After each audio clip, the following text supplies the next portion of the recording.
everyone, and welcome back to the Nina Farms. I'm Nina. I'm glad you're here. Today I have a tutorial for you of how I make tomato sauce from our homegrown tomatoes in the garden.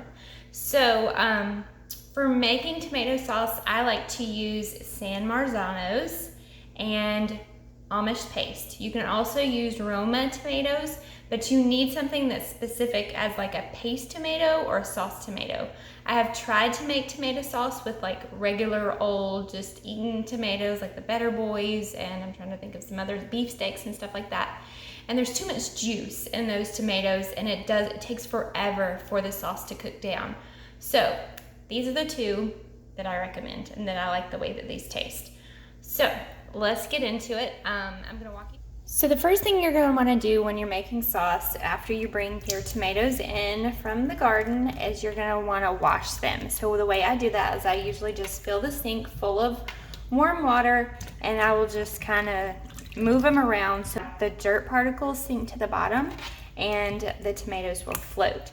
Then what I will do is I take a paring knife, such as this one, and I will cut out any of the bad places that are in the tomatoes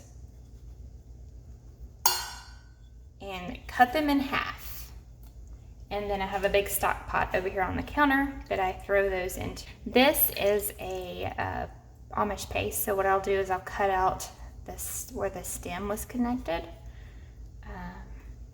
just because it makes it a lot easier for it to cook down, and I don't have that going through my food meal whenever we get ready to remove the pulp from the skins. So, and then you want to take off the stems, of course. On the San Marzanos, I don't really worry about where the stem connected because it's so small, but where these big places are, that is something that you are going to want to cut out. And there's a lot of different ways that you can do this as far as making sauce and canning tomatoes. I kind of mesh a method that I learned from my grandmother and what is in the Ball canning book. And I'll show you that to you when we get ready to do the canning process. And like that spot right there is kind of yellow, so I will just cut it out. It's probably where it didn't quite ripen all the way.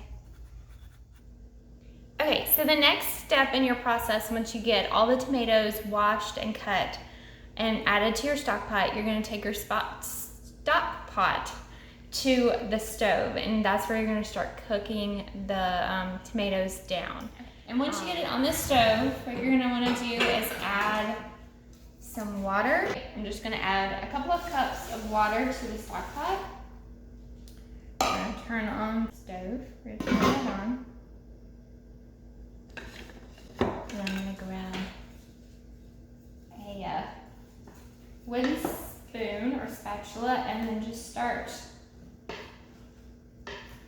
kind of mixing it around and let it start to soften. And then I will take a tomato masher, just regular old potato masher, and I will start pressing down in the pot to kind of break up the tomatoes. And you want to just kind of smash them down. And this releases the juices out of the tomatoes. So let's bring y'all over here so that you can see what's going on. Okay, so here is what it looks like now. They're on the stove, and I have added water. You can see the water down there in the bottom of the pot. And I have started to smash the tomatoes with the potato masher. And as they start to cook and the skins and the pulp start to soften, you will be able to smash more. So once you get it to this point to where it's really soupy, it takes about 30 minutes or so. And I forgot to mention earlier that I keep the heat on about medium when I'm doing this. Stir it periodically so it doesn't stick on the bottom, kind of back and forth like that. So once you get to this point, what you want to do is I have another stock pot set up here with a food meal. This is an old-fashioned one that we found at a flea market. So what you're gonna do is you're gonna take the liquefied tomatoes with seed, skin, pulp, everything, and you are going to move this all the way. You're just going to transfer over to the food mill.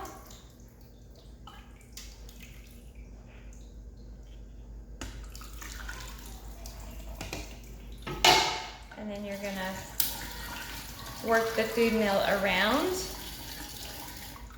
so that the liquid is going down, liquid and pulp is going down at the bottom, and the seeds and the skins are staying in the top.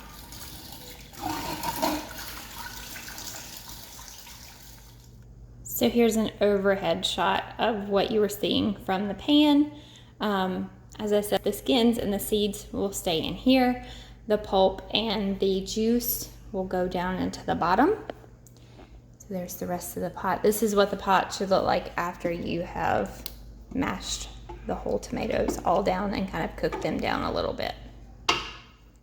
So all of the stewed tomatoes, per se, with the juice, the pulp, and the seed has been run through the food mill. All the juice, as you can see, juice and pulp are in the bottom, and then this is what's left of all those tomatoes.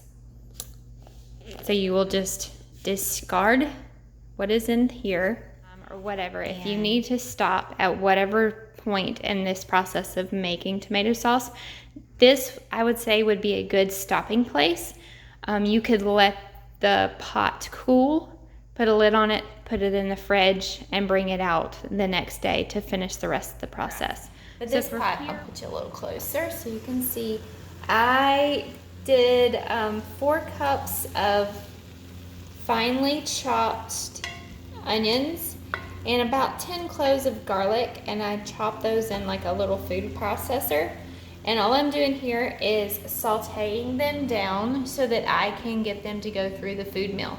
We have picky eaters around here that don't like chunky sauce. So I'm just cooking this down to get it soft enough so that I can push it through the food mill just like I did the tomatoes. I'm just gonna take spoonfuls and put it over in the food mill. And I'm using a combination of 2 different recipes. One that I found online, I will link that one below. And then I am also using another recipe that is in the Ball canning book. I'll show that one to you in just a second, the book that I'm talking about. What I'm talking about is this book right here. It's the complete book of preserving 400 delicious and creative recipes, and it's put out, I think it's put out by Ball. Yes, it's put out by Ball. So I'll link, if I can find this online, I will link it below as well. And I use their seasoned tomato sauce. It's in the very back of the book. And I've, of course, as I do with all of my cooking and canning, I modify everything. So as I said, we're just gonna push this garlic and these onions through the food mill to make them even finer so that my picky eaters that won't eat anything chunky will eat this sauce. Okay, so now it's time to add the spices and your herbs that you wanna use. So I've already put in 2 bay leaves. And then I already have a little bowl where I have everything mixed up. So in here I have a tablespoon of brown sugar. I have 2 tablespoons of salt, 2 tablespoons of basil, a tablespoon of dried oregano, and I'm forgetting something. There's something else in here. There is probably a half a teaspoon of black pepper and a half a teaspoon of crushed red pepper. I don't have any thyme, but if you have dried thyme, you would add in a tablespoon of dried thyme. So all of that's just gonna go into here, and you're just gonna mix it up. Okay, so once you get all the spices added in, you're gonna let this cook. You're gonna crank up the heat. I have the heat on low right now, so I'm gonna crank the heat up to kind of like medium low. You just want it to start simmering, and it's gonna reduce by 1/3 to 1/2, depending on how thick you want your sauce. This can take anywhere to an hour to a couple of hours, depending on, I have a pretty big pot here, so it could take several hours for this to happen. And then once it's reduced, then we're gonna can it up. In the meantime, I'm gonna sterilize some jars, and I will show you guys that. So I have a second stock pot with water in it, and we're gonna bring this up to a boil, and I'm gonna use that to sterilize my jars. I have pint jars that I'm gonna put my tomato sauce in. And so what I'm gonna do is I'm just gonna put these pint jars down in here, bring them up to a boil, and let them boil for 5 or 10 minutes, and then pull them out. And then keep the jars warm until you're ready to put your sauce in it, because if you were to put hot sauce into cold jars, the jars will shatter. So you want to put them in like a warm oven until you're ready to use them once they've been sterilized. Okay, we are finally ready to start putting our sauce into jars. As you can see where sauce started and where it is now, it's about half. Get a smaller pot with boiling water in it, and you're gonna add your lids into that. So when it comes to boiling, you're gonna turn it off, and you're gonna add your lids into that pot. I should make about 12 pints, so I'm just kind of guesstimating how many I will need. This is sterilizing the lids, and also it is kind of softening that seal right there. Helps it seal better. So we'll just turn it off and let those sit there. In this stock pot, I have water, and this is what I will be my water bath. So I have it already turned on high to start boiling. We'll turn that up some more. Remember, I told you to keep your jars after you sterilized them in a warm oven, so I'm gonna go ahead and take those out of the oven now and bring those to the counter.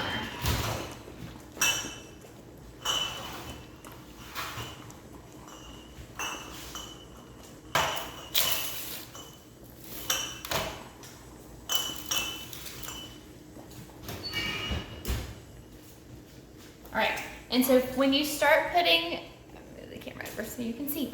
When you start putting your sauce into jars, you are gonna need a funnel like this. It fits on the top of the jars. This is a stick with a magnet on the end of it. It will come in any canning kit that you have. This is to get the lids out of the boiling water.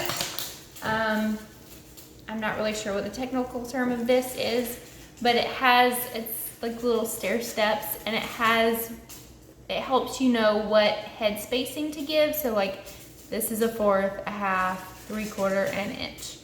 So you'll need this, and then you can also use like the flip side of it to any bubbles and bring all the bubbles to the top. You're also gonna need some citric acid. This is what I use. I got it at Walmart. To go into the jars. If you don't have, so you're just gonna really simply ladle it into the jars.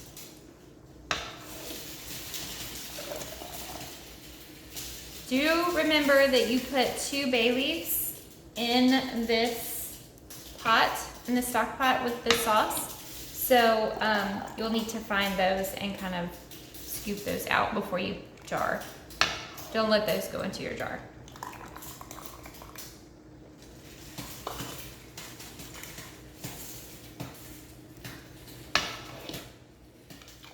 Okay, so now that I've got all the jars filled, I have a little bit of sauce left in my stock pot. I'm gonna take my headspace tester and I am going to make sure I have the right headspace, and you are supposed to leave a 1/2 inch of headspace.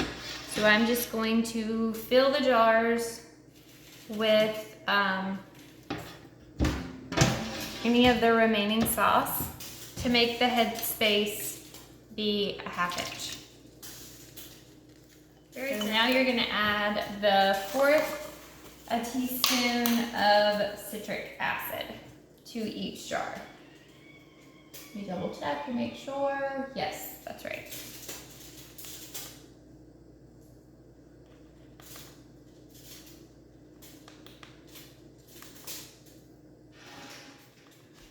Okay, so now what I'm gonna do is I'm gonna take the other end of this green thing and just kind of stir it around and see if I can get all the air bubbles out.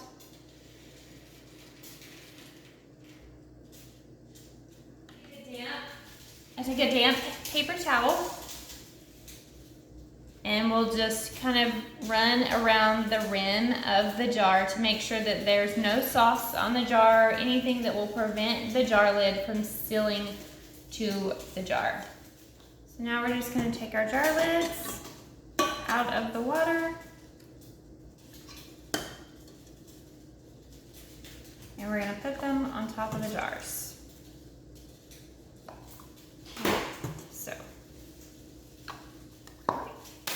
And now you are going to secure the bands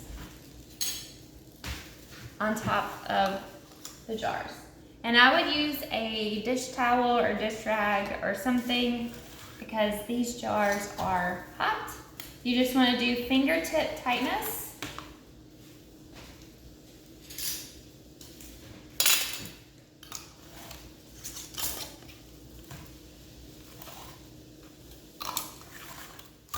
Okay, so our water has come up to a boil now. So now we're going to take our jar tongs and transfer our jars over into our boiling water.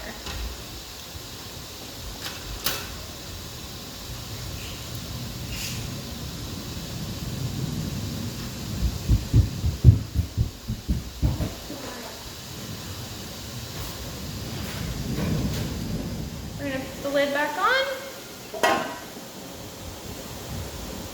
Set our timer for 35 minutes. We'll be back. All right, our time is up. We're going to take the lid off and carefully remove the jars from the water.